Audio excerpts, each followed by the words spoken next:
Good afternoon, comic book collectors. Welcome back to the Battle Axe Beaver.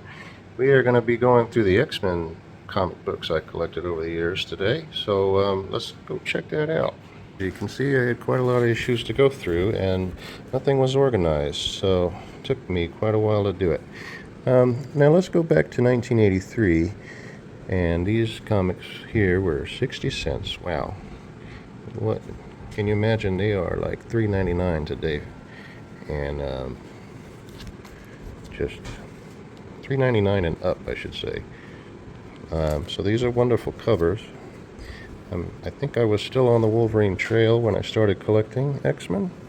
However, I did come to enjoy all of the X-Men characters and the stories that went with them. They were great stories and great covers. This is one of my favorite covers, definitely. Just any of these covers with Havoc are just amazing covers. As you can see, once Havoc goes off with his nuclear beams or whatever he's got going on there, crazy radioactive powers. Okay, now here's a great story. The Brood. This was some alien stuff going on here. That's such a cool cover right there. This was a great story. This was I consider this kind of the golden era of the X-Men. The writing was phenomenal. Mr. Sinister, such a cool character. Ignite Inferno. Now this is where the Inferno saga starts, I believe. Because we got Inferno on the X-Men, we got Inferno on a lot of the other comic books.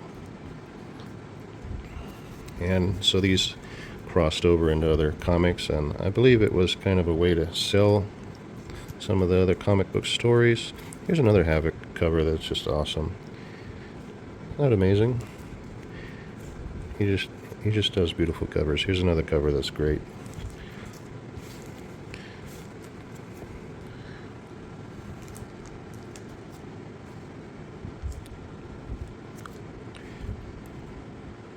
Rogue, and I don't know who this wench is. She has got to get some new skincare products. Okay, Extinction Agenda Part 1. This is where the Extinction Agenda starts. X-Men must have been one of their best-selling comics because they started a lot of these spin-off into other comics with the X-Men. Which rightly so, they're probably one of the oldest, and I think one of the best groups of comic book heroes. Now I've been showing off these. These are the hologram covers, which are just amazing. What do we got on this one? Magneto. I think that's one of my favorite hologram covers. The Magneto one. What else we got? Okay, now I don't know what these are. Okay, I know what that is. That's a What If X-Men Lost Inferno. Okay. The What If comic books are pretty cool. Now, during all this, I collected a couple of these covers, but I started collecting classic X-Men back issues. This because I collected these three. This is a back cover to number 31 or 30. Yeah, I think 31. But I collected these first, and the stories were awesome. So I just started collecting some of these back issues, and I got, hang on, let me go back real quick.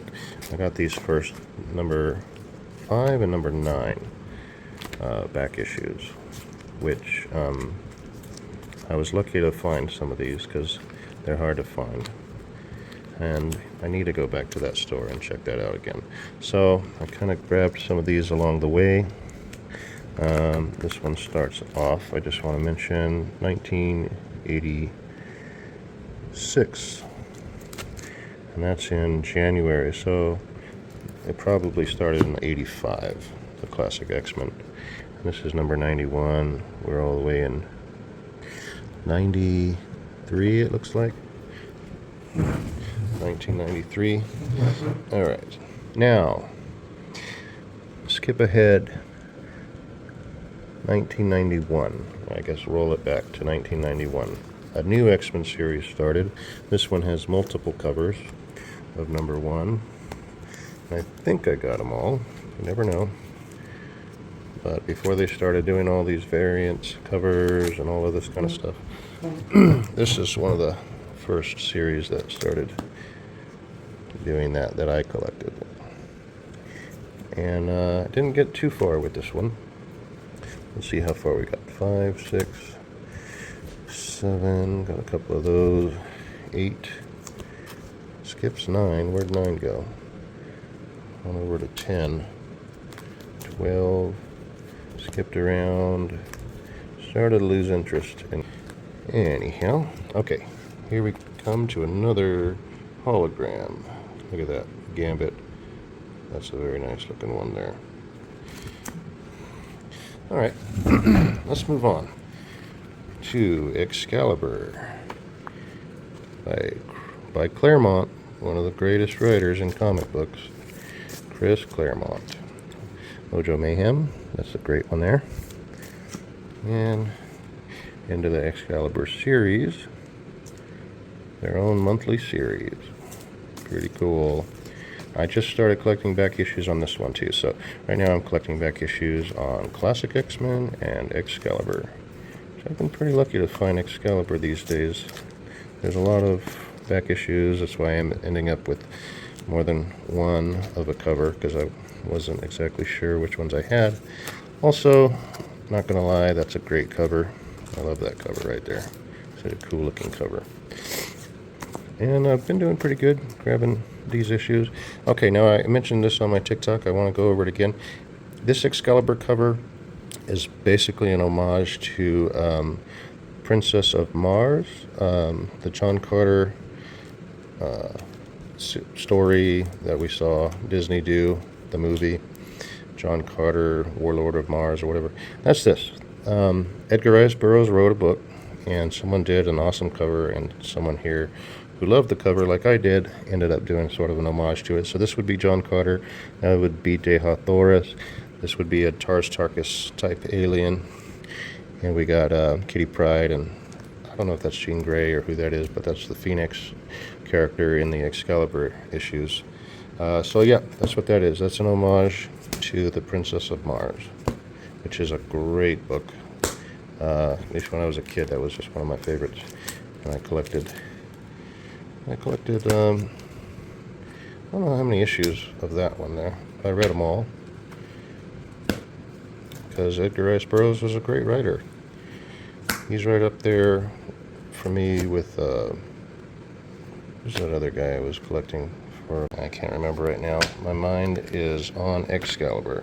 So I just recently picked up these last issues. So let's skip on over to some of these other ones real quick. Okay, and I'm going to mention this again. I'm probably going to start looking for these. These I found in the dollar bin, Star Wars issues, because the artwork is great. I kind of skimmed through the story, and the story seemed interesting, so I might start reading this. Okay. Might be suitable for me these days. Here's the Extinction Agenda Part 8.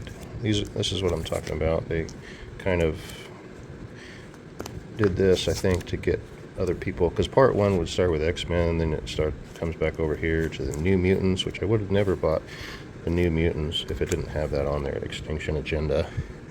We got the X Factor, it's got the Extinction Agenda. And I asked myself, why in the world did I start collecting some of these other comics? And that's the reason why, because if I wanted to see other parts of the story of Inferno or Extinction Agenda, I'd have to buy the other comic. So that was a great sales tactic. Congratulations, Marvel. You got me real good on that one. These are great, though. I mean, the stories here are just as good for a bubbling and brewing young mind. Oh. All right. Yep. See that? Isn't that a beauty there? Awesome. Okay, so there's the X-Force. And yes, they did have X-Factor and X-Force. And just X everything. X marks the spot. Oh yeah, and I forgot. These ones were, well, the artwork was awesome. This one comes with some cool trading cards. Look at Deadpool. I don't know how much that bad boy's worth now. I have to look that up.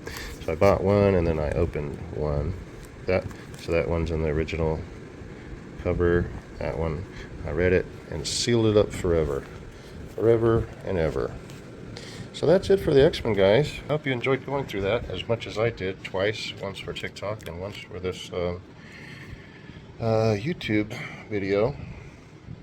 I don't think I'm going to go through the rest of this. I think I'm going to keep this video on the X-Men and Excalibur and the X everything. So that's your X rundown. Now see you X time. Next time. Oh, bad. See you X time. Next time. Oh, Battle X Beaver. Bye.